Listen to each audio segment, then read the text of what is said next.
Hi guys, welcome back. All right, so this is going to be a today's topic video. This is going to be for the 17th. Just know that these are the ones where I leave the comments on. If you guys, well, what I'm saying, all the comments are on right now. But if you want to write the word compassion in the comment section, that gets you entered to win each Monday. I go through the comments and randomly pick somebody and I do a storytelling for them. Just know, because the way I organize my time and my life, it's the video that I record on Monday that I do the winner on. So although this video is for the 17th, which technically would be Monday, I record this one on Sunday.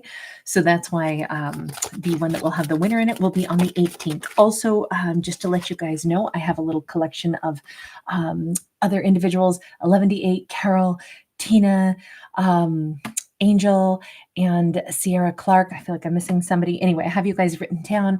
I'm going to do a little card pull for you also in the one that I release for the 18th, okay? And that's just because of the way I schedule my time so that Monday is winner's day, and that's just how I have it in my brain, so I do it in that video. All right, now, what shall we get to in this? So we have we have Lorelei. We've got a lovely little mermaid here. In my mind, this is starting to look like we have somebody who is, you notice that she's this gigantic mermaid, and then she has, like, as a toy, she has, a ship filled with people. And, as a reverse, most of the time us humans have little toys, kids have toys that have, mermaids and mythical creatures. So I'm thinking that this is possibly somebody who looks at the world through a completely different lens. This could be somebody with a really great sense of spirit, sense of humor. The 17th could be someone, not that they play with other people's emotions, but perhaps they look at the world not like, oh my God, I feel like such an outsider, but instead maybe they look at the world like, this is so cool. I'm a little bit different than the way other people see the world, and I observe them and I'm kind of tickled by it. And it's, it's so fascinating the way other people do their life. I wouldn't do it that way. But it's just interesting because I feel like it's this very lighthearted approach. I really like this character so far. She comes across as somebody, we do have a 4 of Cups.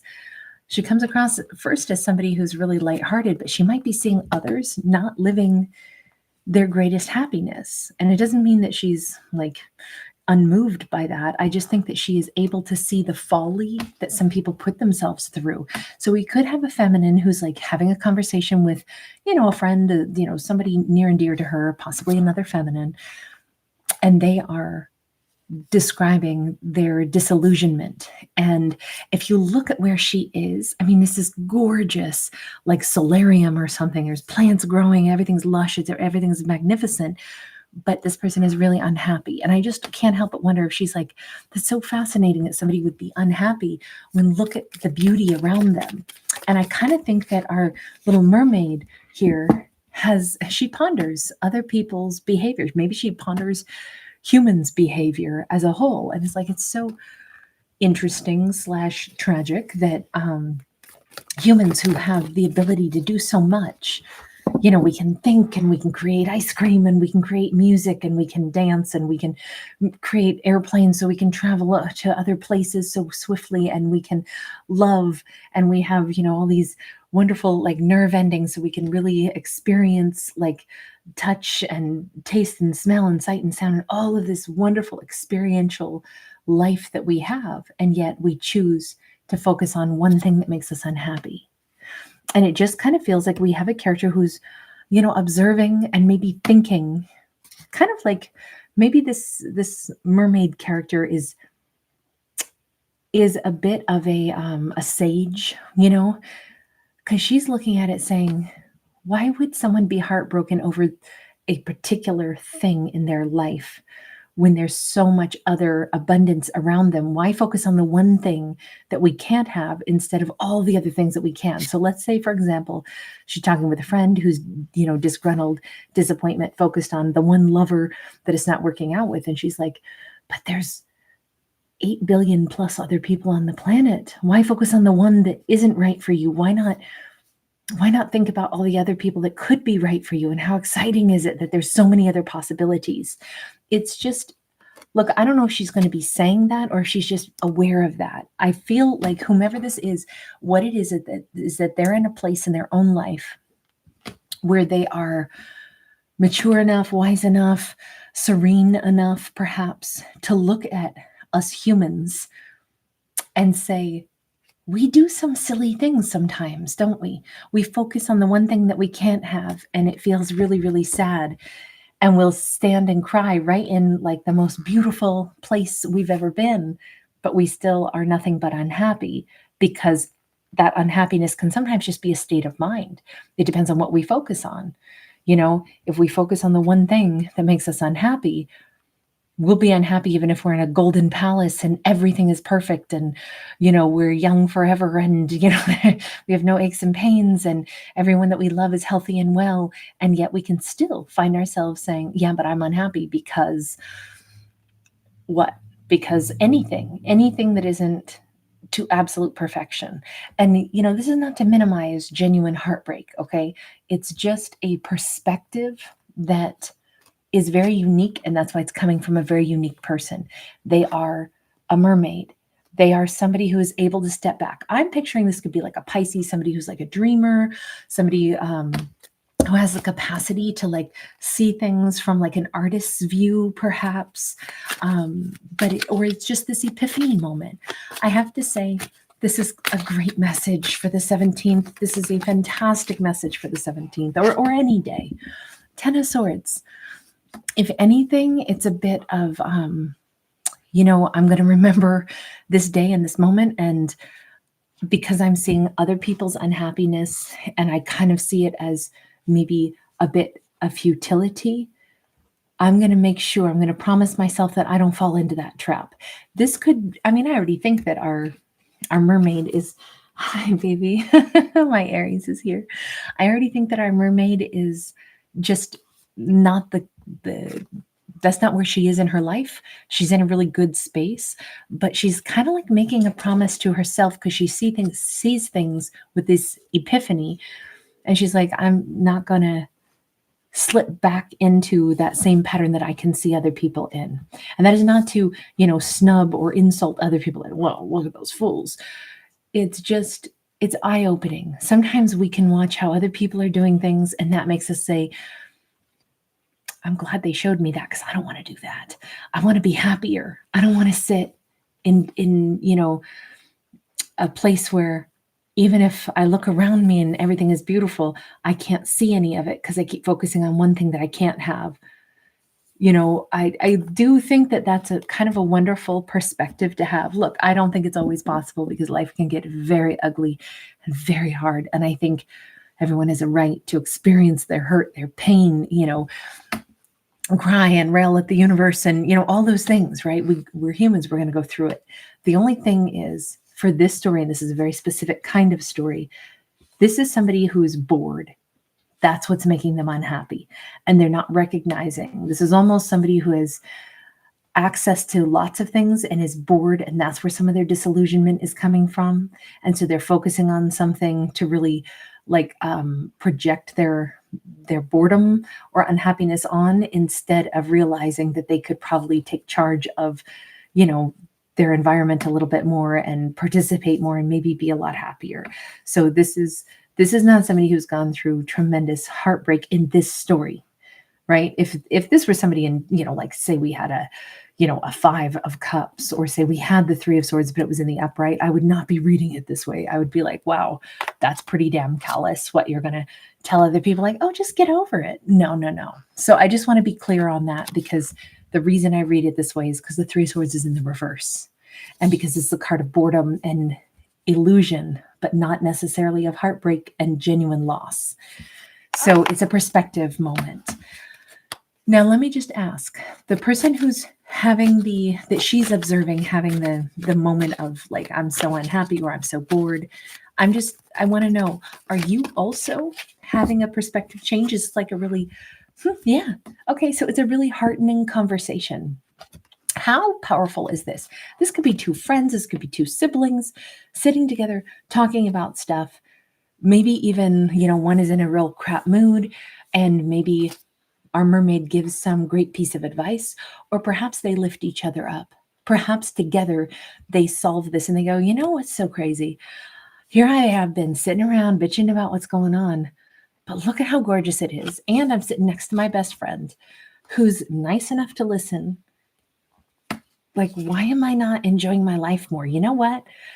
Screw the whole, everything I was upset over. Let's do something fun. Let me relish the fact that we're alive, we're here. How lucky are we? I'm that song by OK Go. I think it's just called This. But anyway, the lyrics of it have something to do with and honey, it just don't get better than this. And it just feels like that's such a great message. So it's a total perspective turnaround on the 17th. It's not because everything is perfect. It's just because of a perspective change. It says, but man, there's a lot of good stuff in my life. And I do want to spend more time looking at the good things than at the negatives. It's not to put a fake sunshine, yay, everything's great. It's not that. It's just to say, what if I started noticing all the things that are going well in my life? What if I started to look in the mirror and love myself more instead of look at stuff I perceive as not up to snuff? What if, because it's not just the mermaid who's being impacted today, it's her, which is funny because she's in a mermaid style dress now. So maybe everybody's shifting into a more mythical vibe. By the way, this doesn't mean that this has anything to do with feminines. It's just talking about, if we talk about mermaids as mythical creatures, or elusive and mythical creatures, sometimes happiness feels elusive and mythical too. But it's not, because it's something that we can have in our own mind if we change a mindset. This feels like, we're going to say our Capricorn feminine here is taking a page out of the mermaid's book and saying, yeah, actually, I am going to look at things in a much more positive light. And I have to say, this changes a perspective for love. We have a Two of Cups.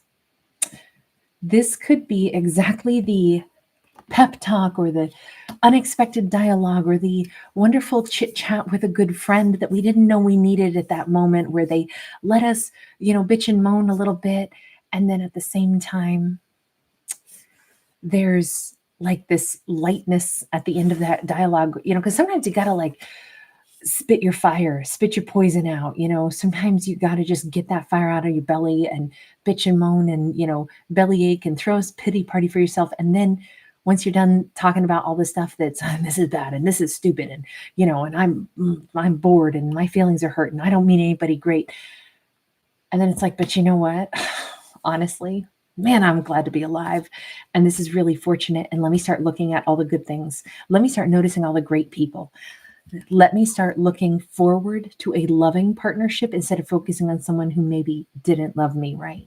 Let me imagine being in an amazing Two of Cups instead of focusing on how come I, haven't had a great partner yet. It's like, because I didn't meet my Two of Cups yet. That's all right. So that's still up ahead for me. Total mind game changer. We've got the Page of Swords upright. Amazing game-changing shift. Okay, so I'm going to say we have the Wheel of Fortune. It is sideways. We have the Five of Swords and we have the Ace of Wands. There is something here where our character is all revved up. They're all excited about the concept of love, loving their life, happiness, partnership. They're even excited about the idea that, you know what? I don't expect a partnership to be perfect. I expect us to fight sometimes, but they would still be the person that I would want to stay with. Now that I have a more realistic view of what partnership can be, it's not always going to be perfect and rosy, but I'm going to start looking for somebody that I ask myself, if we got annoyed with each other, would I still respect this person enough, like this person enough, admire them enough to say, we need a 5-second timeout, but no way on earth am I not attracted to you or not wanting to still be with you or wanting to work things out with you. I feel like that's part of her new criteria of what she's excited to consider. Wait a minute, maybe there is better up ahead, because I'm in a mind frame where I'm I realize I could that should be part of the criteria of what kind of a partner am I looking for. It's not just somebody who, oh, we share similar interests and we can be happy together. It's like, I want the person where when we're unhappy about something, we actually want to work it out. It's worth working it out with them. And if that's what one of the first or one of the like big breakthroughs is for her, maybe she never considered like looking for a partner like that, where she's like, I want to see, could I picture, if we disagreed on stuff, how do they disagree? Are they still respectful? Is this something that, I could see me like really wanted to work stuff out with somebody? I just think she's got such a much more empowered and realistic view of what she wants. We have the King of Wands sideways. She is calling this in, and the universe is like, good. Yes, there's somebody out there you could meet like that. You better believe, and there's somebody out there wishing to meet someone like you too. Somebody that is heart-centered but rational, also somebody that has a lot of love to offer, somebody that has a lot of power, passion. You have a Six of Wands upright also. I think we have got her ready now to meet the person that she actually would be successful with. But the change had to come from her. It's like, I think it was Jimmy Carr, the comedian, who said something about like, when you quit asking, what is somebody else bringing to the table and start asking yourself, what do you have to offer? That's when you become like a much better partner, because you're more focused on, what am I bringing to the table? And you start to like, work on yourself in a positive way, not get down on yourself, but say like, am I nice to my partners? Am I, am I thinking about the things that I can bring to the table? Because that both simultaneously like empowers us to look at ourselves and see our positive attributes. It also encourages us to like practice some self-love, make sure we're taking good care of, like our own health and well-being and happiness too. Because like, oh yeah, I'm in a good mood. I'm smiley. I, have a general nice countenance. I'm easy to get along with. I problem solve instead of, look for fights. Like those are great things that I bring to the table. And I just feel like that positive spin is so nice. Anyway, I thought that was a very nice quote that I heard from Jimmy Carr, of all people. And I was like, that's really sweet. That's really nice. So we're going to leave this here because we can see she's headed for something awesome. I don't see her instantly meeting this King of Wands. I feel like the universe is still pushing these two together, but we got the beginning of something lovely. All right, so let's get 3 cards here for a birthday for the 17th. Here we go. And we've got 7 of Wands, 9 of Wands, 5 of Wands. 7 and 5 are both numbers of change. So it could be a year where there's some shifts coming up. There's answers to problems. There's hurdles that are being hurdled over instead of looking like blockages. We could have somebody who's a masterful problem solver. And part of that comes with making sure that a character has enough time to kind of like spend clearing their own energy, also reaching out when they need assistance, but also reciprocating that back and forth. The big winning strategy for the next year would be sometimes I'm the person who offers a safe harbor, and sometimes I ask for the safe harbor from others. And that is actually how better bonds form, but it's also how we accomplish more in life. When we look at an obstacle and go, okay, can I fix this or do I need help? Is the other person experiencing a problem? Can I help them?